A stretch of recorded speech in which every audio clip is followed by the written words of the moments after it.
श्रावण महिन्यातल्या नारळी पौर्णिमेला आपण नारळी भात आणि नारळाची वडी जरूर करत असतो।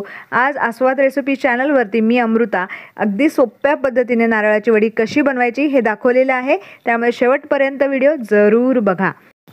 एक नारळ मी इथे खवून घेतलाय, 2 वाटी नारळाचा चव आहे आणि याला आपल्याला लागणार आहे अर्ध्या प्रमाणात साखर। इथे 1 वाटी मी साखर घेतलेली आहे आणि 1 वाटी आपण इथे दूध वापरणार आहोत। आता पॅन मध्ये आपल्याला 1 चमचाभर साजूक तूप घालून घ्यायचं आहे। गॅसची फ्लेम लो ठेवायची आहे। तूप हलकसं गरम झाल्यानंतर आपण यामध्ये नारळ जो खवलेला आहे तो यामध्ये घालून घ्यायचा आहे। 3 ते 4 मिनिटं आपण लो फ्लेमवरती त्याला परतणार आहोत। नारळाची वडी करताना पेशन्स हवेत आणि ही नारळाची वडी अतिशय छान मस्त बनते, जरूर करून बघा। आता यामध्ये आपल्याला साखर आणि दूध जे आहे ते घालून घ्यायचं आहे।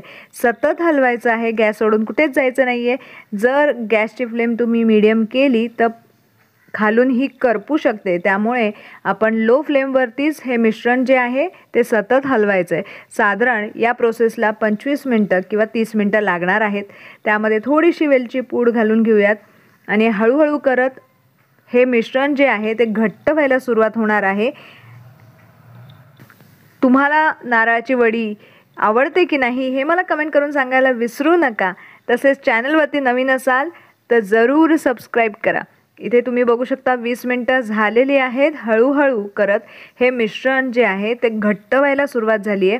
आपण एकदा चेक करून घेऊयात। हाताला जर न लागता हे जे मिश्रण आहे छान गोळा तयार झाला की समजायचं आपली वडी थापण्यासाठी योग्य हे मिश्रण झालेलं आहे।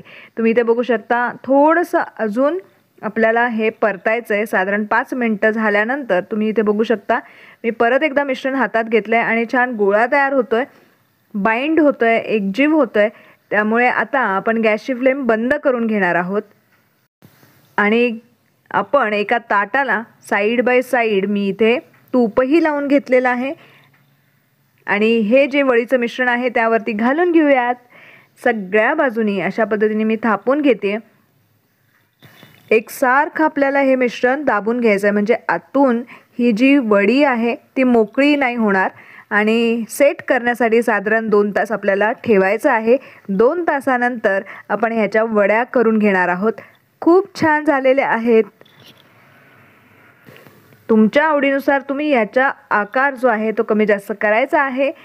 मी सर्व वड्या पाडून घेतलेल्या आहेत आणि आता आपण ह्या सर्व करून घेऊयात। आमच्या घरात सगळ्यांनाच ह्या वड्या फार आवडतात, तुम्हालाही जरूर आवडतील आणि ही रेसिपी तुम्ही जेव्हा करून बघाल तेव्हा ती कशी जमली आहे हे मला कमेंट करून सांगायला विसरू नका। आणि माझ्या चॅनलवरती नवीन असाल, सर्वात पहिल्यांदाच व्हिडिओ बघताय तर जरूर लाईक करा, शेअर करा आणि सबस्क्राईब केलं नसेल तर जरूर सबस्क्राईब करा।